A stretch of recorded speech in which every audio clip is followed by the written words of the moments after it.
more than the relationship. Never let the situation mean more than the relationship. Whenever I'm interacting with you or anyone else and I allow the situation to mean more than the relationship, almost always I will hurt the relationship. Now, let me explain to you the background of this, okay? When I wrote the book, Winning with People, I was interviewed in doing television and radio because whenever a new book comes out, they do a lot of kind of interviews. And somebody asked me, they said, John, if you wrote this relationship book, that must mean that you're really good with relationships. And I said, no, about half of the principles I wrote in the book, I learned them because I wasn't good at them. And this is a perfect example. The hammer principle, I didn't write the hammer principle because I've always been good at this. In fact, I wrote it because I was bad at it. For example, when Margaret and I first got married, I've shared with you, we've already been married for over 36 years. Thank you very much. That was very kind. I've got a people principle for you. Oh, my. You know what the principle? This is in another book I have. I'm doing the Winning with People, and that's what I was teaching them, but now you've been so kind, you've got me off track. And I wrote another book, but it's okay. I wrote another book called 25 Ways to Win with People. That's people practices, things to do to make people, we have an expression in the United States that they make me feel like $1 million. And this is 25 people practices to make them feel like $1 million, and you just did one of them. So either you've read my book or you are just incredibly smart. Because one of my people practices, I have 25 things to do to make people feel good. One of mine is just what you did. And it's be the first to help. In other words, you saw I was getting low on water. And you said to yourself, the guy needs some more water. He never stops drinking while he speaks. So you went out and quietly came up here and interrupted me while I was speaking. And you brought me water. Now, you're the first to help. Now, can I tell you something about being the first to help? Let's just talk for a moment. The person that's the first to help you always stands out. Is that not true? Because they initiated the good service. And it's always kind of like a surprise because they were the first ones to step up. They were the first one to help you. Now what I'm saying to you is, he'll always kind of be special because he was the first one to bring water. Now, if all of you got up out of your seat and you all went out to get water and you all came and started piling water up on the stage, you understand? It's being the first to help. So see how you did that? You've helped me illustrate a principle. Do me a favor. Stay in your seat from now on, would you? I'm just kidding. That's a perfect example of a people practice. Now, back to my lecture. And don't worry. Some of you melancholies, you say, boy, he kind of comes in and out. And, I hope he'll finish all these points he's laying out there. And, I see what time it is. And, I think he's behind. And, relax. Take a pill. You'll be all right. My name's John. I'm your friend. We'll get all this done. There's time. And in my lecture, I was talking about the fact that I didn't do the hammer principle. I violated the hammer. When Margaret and I were first married, to show you how foolish I was. But when we were first married, when you first get married, you're trying to get issues settled, so you have a lot of disagreements. In the States, we call them arguments. And you're, going back and forth. And to show you how stupid I was, as a young husband, I thought the goal was to win the argument. And because I'm good and I'm logical and I'm really good with words, and boy, I can sequence things, I would win all the arguments. First couple years of our married life, I won every argument. And not only did I win the argument, I'd show you how stupid I was. I not only won the argument, but then I was proud that I won the argument. It was kind of like I won. I go, touchdown, yay. And about 2 years into our marriage, my wife Margaret looked at me one day and said, John, let me tell you something. You're winning the arguments. but you're losing my love. I said, time out, Maxwell. Time out. That's when I discovered the hammer principle. Never use a hammer to swat a fly off of someone's forehead. Don't overreact. If somebody says something that maybe you didn't care for, just relax a little. Don't push back quite. Don't overreact. You'll escalate the problem. You'll allow the situation to mean more than the relationship.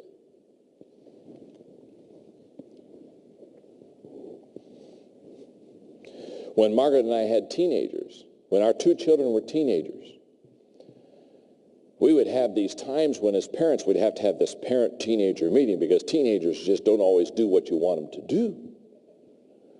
So Margaret and I'd sit on the couch and we'd have Joel and Elizabeth and we'd start talking through these issues. And while we would do that, Margaret and I would sit on the couch and we'd hold hands. And the kids thought we were being romantic. We weren't being romantic. We were just practicing the hammer principle. Because as they would say things I didn't want to hear from my teenagers, I'd get closer to the end of the couch the whole time. And then I'd get in this crouching tiger position. And the heat would start to go. And Margaret would realize I was just about to say things I shouldn't say. And she would be just smiling, holding my hand, squeezing it as tight as she could. And she was saying, down, boy. She was saying, don't overreact. Don't let the situation become more important than the relationship. When people overreact in relationship issues, it is often a sign of immaturity. It's either a sign of immaturity or ego. It's an incredible principle to learn. Let me give you another principle. Another principle is what I call the pain principle. The pain principle says, hurting people hurt people and are easily hurt by people. Hurting people hurt people. And they are easily hurt by people. When I was a young leader, I sat down with an experienced leader one time, and the people that I were leading, I noticed that some of them, they had their feelings easily hurt, or they were hurting each other and saying things that were not nice. And I was watching them, and it began to bother me as a leader because I grew up in a very loving, kind of unconditionally loving home. And so I went to this experienced leader. I said, why are my people doing this? And that's the day he taught me the pain principle. He said, John, hurting people hurt people. When you see somebody always hurting others, it's because they're hurting on the inside. And it caused me as a leader, when I saw people do these things, instead of just looking at their behavior, to go inside and say, I wonder what they're going through in their own life right now. You see, we judge others by their actions. We judge ourselves by our intentions.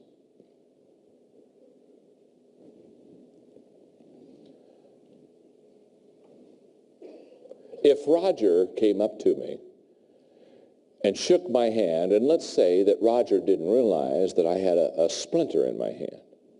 It had been in there now for a few hours, and the hand was becoming red, it was becoming infected, and it was becoming very sore. And you know what it's like if you have an infected hand or whatever, that if somebody just touches it, the tendency is to pull back. Isn't that true? So if Roger comes up, he doesn't know I have and he just gives me a normal handshake, and when he squeezes my splintered hand, my infected hand, I pull back from Roger. Roger looks at me and says, oh my goodness, I'm so sorry. I didn't aim to squeeze your hand. Did I do it too hard? I mean, he's not wanting to hurt me. See, it's not Roger's problem. It's my problem. I have an infected hand. I have a splinter in it. Many people, when they overreact, have a splinter in their soul. And leaders understand and look beyond the behavior to the intention of people. Because they see people not as they are. They see their people as they can become. All leaders have that ability. They see beyond their faults and their problems, and they see their potential. Because we've all had a bad day. Is that not true? Have you? Maybe not. But in Malaysia, do you have bad days? How many of you have ever had a bad day? Okay, good. Now, when I have a bad day, I'm always hoping that the people around me who see me on my bad day will overlook it and offer grace and forgiveness. It's called the high road principle. And the high road principle just basically says, don't give people what they deserve. Don't see them as they are. See them as they can become. Let me do one more people principle, and then I'll go to some practices that will help you win with people. Let me just give you one more people principle, and that is, it's the elevator principle. The elevator principle says some people lift you up, and some people bring you down. Isn't that true? Some people, they lift you up. Some people have the ability that when they're around you, they just make you feel good about yourself, and they make you feel better. They lift you. Some people just lift you up, and some people, they just bring you down. Now, first of all, let's talk about those people who lift us up. These are people that encourage us. These are people that give us energy. When you see this person come towards you, you just become excited as they approach you, because you know they're going to say something nice, they're going to compliment you, they're going to affirm you, they're going to encourage you. They're on your side, and they know that you're going to lift them up. Let me ask you a question. How many of you have somebody in your life that just is an encouragement to you? They're what I call a people lifter. How many of you have somebody just like that? Oh, isn't it one? And don't you? Oh, isn't it fun? I mean, you just see them come and you say, oh, I feel better already. Oh, yes, I'm getting energy. Because they're givers, they're lifters. When you get on their elevator, no matter what floor you're on, when you push the button, they take you higher than where you were when you got on the elevator. They are lifters. And isn't it also true, there are some people, when you get on their elevator, they only have one button. You're good, aren't you? Mm-hmm. And the button is basement. Isn't this true? Come on now. Yeah. How many of you know somebody like this? Huh? Come on, talk to you. I call them leaners. They're lean on you. And you're having a bad day, and so you're thinking, well, I'll get on their elevator because it couldn't get any worse. Because you're already like in the basement, and you get in their elevator, and you realize they got another button. It says LB. You know what that stands for? Talk to me. Lower basement. You are the smartest crowd I've talked to for a long time. That's right. If you're in the basement, they can just bring you lower. And you know what I've noticed about these people that are like this? Their timing is impeccable. They know when you're low. Maybe you've been with people all day.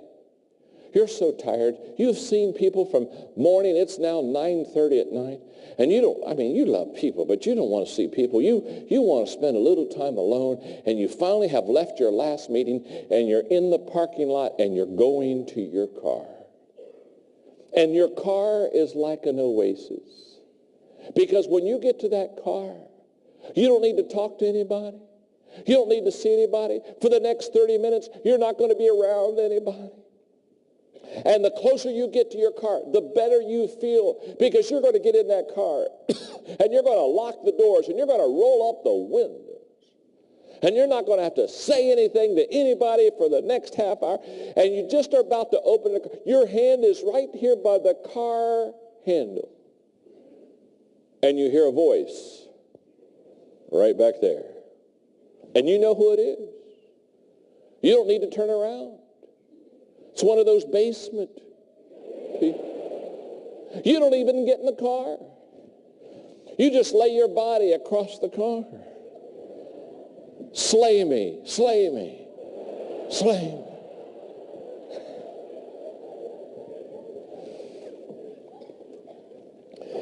Ella Mae Wilcox said it this way: there's two kinds of people on earth today, just two kinds of people, no more I say, not the good and the bad, for it's well understood that the good are half bad and the bad are half good. No, there's two kinds of people on earth, I mean, the people who lift and the people who lean. Here's the question. As a leader, are you a lifter or are you a leaner? Do people look forward to you coming and approaching them because you're going to add energy to them, or do you just basically walk around sucking life?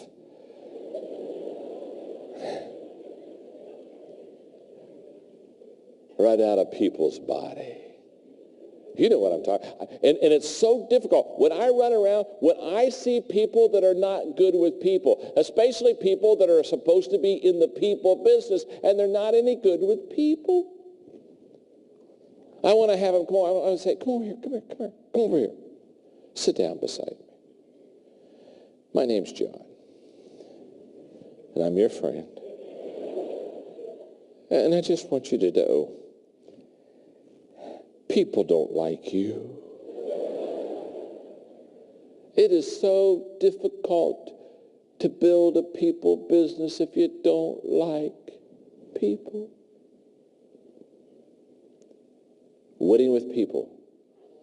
25 ways to understand other people. And then there was a book I wrote called 25 Ways to Win with People. Those are not people principles. Those are people practices.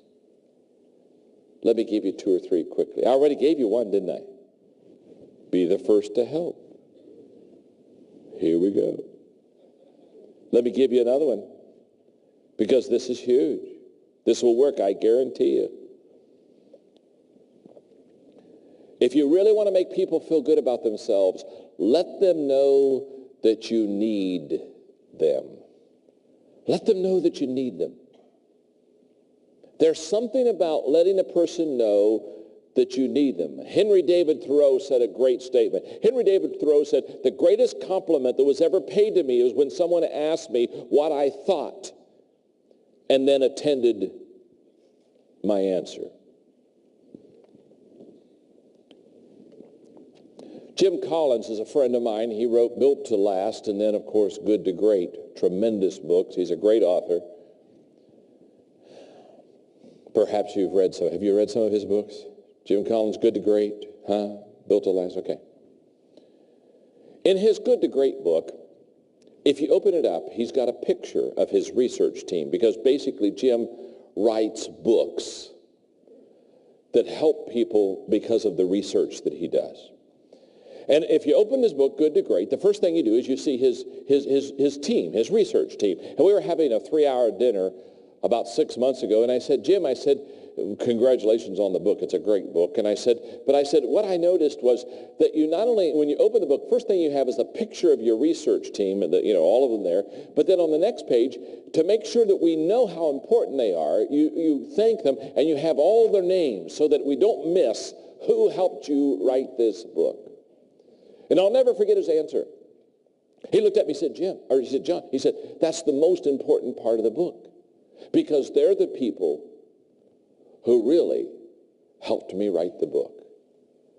And I thought to myself, Jim Collins understands the principle and the practice that I'm teaching right now. Let people know that you need them. There's something that is very ego-satisfying about thinking and believing that people need you.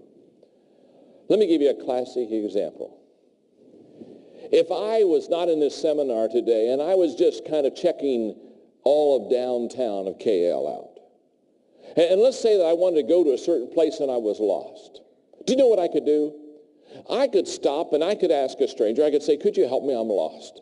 I'm looking for such and such a place. And do you know what I know about the people here in Malaysia? They would stop whatever they're doing and they would give me directions of how to get there. Is that not true? In fact, the other day when I was in Singapore, I wanted to go to a certain place, and I asked somebody in the hotel lobby, and next thing I knew, they were taking me to it. I said, no, you don't have to take me to it. Just kind of point me to it. They said, no, you'll get confused. I'll take you to it. And they spent 5 minutes. They took me to it. They didn't even know me. Now, do you know why people will stop anything they're doing to give people directions? It's because they realize at that moment that they know something that the person asking direction doesn't know. And it's very fulfilling to help people when you know that they need your help. No matter what country, no matter what culture I'm in. If I'm asking for directions, people always will be quick to say, here's a way to do it, and they'll sit down and they'll give me directions. And what I have discovered is this, that if you're going to build a team around you, we'll talk about team building today. If you're going to build a team around you, you've got to let the team know that they are very important to you. You've got to let them know that you need them. You've got to let them know that you can't do it by yourself. You've got to let them know that you need their help. You've got to let them know that when you succeed, that it's because they helped you succeed. You've got to give them credit. Mark Twain said, it's amazing what can happen in an organization if the leader doesn't care who gets the credit. I have a wonderful mentor in the States. His name is John Wooden. John Wooden is the greatest college men basketball coach ever. He coached UCLA Bruins for many, many years, won 10 national championships, a record that will never be broken. He's now 94. I will get back to the States at the end of July after doing my speaking across the parts of Asia. And in August, I'll stay in San Diego, and I'll write for that month another book. And I'll go up and I'll see John Wooden because he's my mentor. 94 years of age, still sharp, still got his mental, just an amazing, amazing person. In basketball, he was the coach that introduced clear back in the 1970s that if you go down and you have a play of where one of your teammates throws you a good pass, which allows you to get free to score a basket, it was John Wooden who said, when you're running back down the basketball floor to go to the opposite end, if somebody threw you a good pass that enabled you to score a basket, on the way back, he said, just point to them and nod to them and acknowledge them as the person who helped you score the basket. And when he was teaching this new concept of helping people know how important they are, one of the players said, but coach, what if when we're running down the floor, the player that threw the good pass to me, what if when I acknowledge him, he's not looking? And Coach Wooden said, he'll always be looking.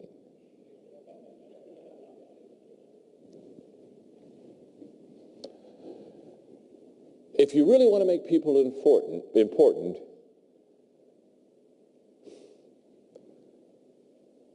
make them feel important by letting them know that you need them. Let me give you another people practice. One more. Every day, add value to others. Every day, add value to others. When I awakened this morning here in KL, and my wife and I were having breakfast, I said to her, I said, Margaret, this is going to be a great day for me. And she laughed knowingly because she's heard me say this hundreds of times. She said, yeah, it is, isn't it? And I know why. She said, it's going to be a great day for you because you're going to be able to spend a day with people that hopefully you can add value to. I want you to know, before I ever met you, you've already made my day. In fact, as I watched you come in today, I just kind of said a prayer and I said, dear God, help me because I want to add value to these people because they're already doing well and they want to be successful and they want to build businesses and they want to be better family members and community members. So help me to add value to people. Now let me just say this. You will always be successful in life and you will always be relationally strong with others if it is your heart to every day get up and add value to the people around you. My nephew Troy, he and his brother Eric, my wife and I, Margaret, were almost his parents. His mother and dad divorced when they were very, very young, and so They really grew up a lot around us. And I helped him get through college, work on a business degree. And when he graduated from Eastern Kentucky University, we were living in San Diego at the time. And so I said, Troy, come on out and live with me, and let me help you get your career started off correctly. I'll never forget, he came out to live with us, and I said, let me help you find a job. And I had some good contacts with people that own companies, and he kind of wanted to get in the mortgage and the finance business. And so I knew several that owned companies there, and so he was hired by one of those companies. So the night before Troy went to his first day of work, I sat down with him. I said, Troy, are you excited about tomorrow? And he said, oh, yeah, Uncle John, I'm real excited about tomorrow. It's my first day at work. And I said, Troy, I want to talk to you for 15 minutes tonight. And I'm going to share with you 3 things. And if you'll do these 3 things, I said, within 18 months, you'll be making $100,000.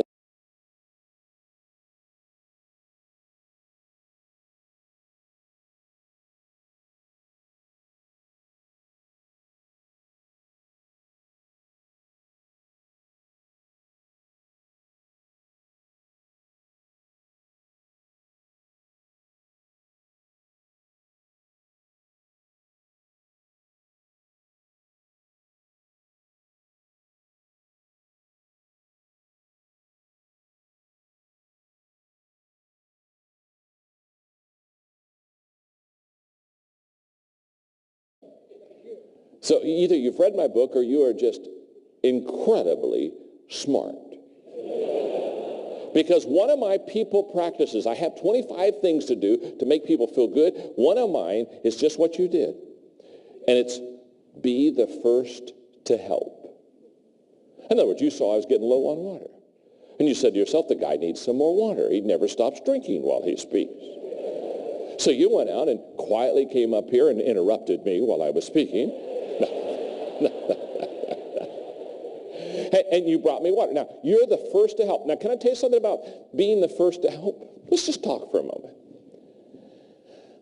The person that's the first to help you always stands out. Is that not true? Because they initiated the good service. And it's more than the relationship. Never let the situation mean more than the relationship. Whenever I'm interacting with you or anyone else and I allow the situation to mean more than the relationship, almost always I will hurt the relationship. Now, let me explain to you the background of this, okay? When I wrote the book, Winning with People, I was interviewed and doing television and radio because whenever a new book comes out, they do a lot of kind of interviews. And somebody asked me, they said, John, if you wrote this relationship book, that must mean that you're really good with relationships. And I said, no, about half of the principles I wrote in the book, I learned them because I wasn't good at them. And this is always kind of like a surprise because they were the first ones to step up. They were the first one to help you. Now what I'm saying to you is, he'll always kind of be special because he was the first one to bring water. Now, if all of you got up out of your seat and you all went out to get water and you all came and started piling water up on the stage, you understand? It's being the first to help. So see how you did that? You've helped me illustrate a principle. Do me a favor, stay in your seat from now on, would you? I'm just kidding. That's a perfect example of a people practice. Now, back to my lecture. And don't worry. Some of you melancholies, you say, boy, he kind of comes in and out. And, ooh, I hope he'll finish all these points he's laying out there. And, ooh, I see what time it is. And, ooh, I think he's behind. And, for example, the hammer principle. I didn't write the hammer principle because I've always been good at this. In fact, I wrote it because I was bad at it. For example, when Margaret and I first got married, I've shared with you, we've already been married for over 36 years. Thank you very much. That was very kind. I've got a people principle for you. Oh, my. You know what the principle? Oh, this is in another book I have. I'm doing the Winning with People, and that's what I was teaching them. But now you've been so kind, you've got me off track. And I wrote another book, but it's okay. I wrote another book called 25 Ways to Win with People. That's people practices, things to do to make people, we have an expression in the United States that they make me feel like $1 million. And this is 25 people practices to make them feel like $1 million. And you just did one of them. Relax. Take a pill. You'll be all right. My name's John. I'm your friend. We'll get all this done. There's time. And in my lecture, I was talking about the fact that I didn't do the hammer principle. I violated the hammer. When Margaret and I were first married, to show you how foolish I was. But when we were first married, you know, when you first get married, you're trying to get issues settled, so you have a lot of disagreements. In the States, we call them arguments. And you're, going back and forth. And to show you how stupid I was, as a young husband, I thought the goal was to win the argument.